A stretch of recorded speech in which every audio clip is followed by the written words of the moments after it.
अखेर राज्याचे मुख्यमंत्री देवेंद्र फडणवीसांनी वर्षा या निवासस्थानी गृहप्रवेश केलेल्या अक्षय तृतीयेच्या मुहूर्तावर अक्षय तृतीयेचा शुभ मुहूर्त साधत त्यांनी हा गृहप्रवेश केला असून शपथविधीनंतर तब्बल 4 महिन्यांनंतर फडणवीस वर्षावर राहायला गेलेत। 5 डिसेंबर रोजी त्यांनी मुख्यमंत्री पदाची शपथ घेतली होती।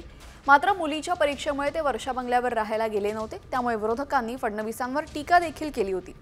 दरम्यान आज अक्षय तृतीयेचा मुहूर्त साधत त्यांनी हा प्रवेश केलेला आहे आणि वर्षा निवासस्थानाबाहेरून आढावा घेतलाय आमच्या प्रतिनिधी रुपाली वडवे यांनी। पाहूयात। राज्याचे मुख्यमंत्री देवेंद्र फडणवीस आपल्या संपूर्ण कुटुंबासह वर्षा या शासकीय निवासस्थानी आता राहण्यासाठी आलेले आहेत। सध्या मी वर्षा बंगल्याच्या बाहेर आहे आणि आपण पाहत आहोत की या ठिकाणी देवेंद्र सरिता गंगाधरराव फडणवीस अशा पद्धतीची पाटी खरं तर लागलेली आहे। मुख्यमंत्री यांच्या नावाची ही पाटी आता आपल्याला वर्षा बंगल्याच्या बाहेर पाहायला मिळत आहे।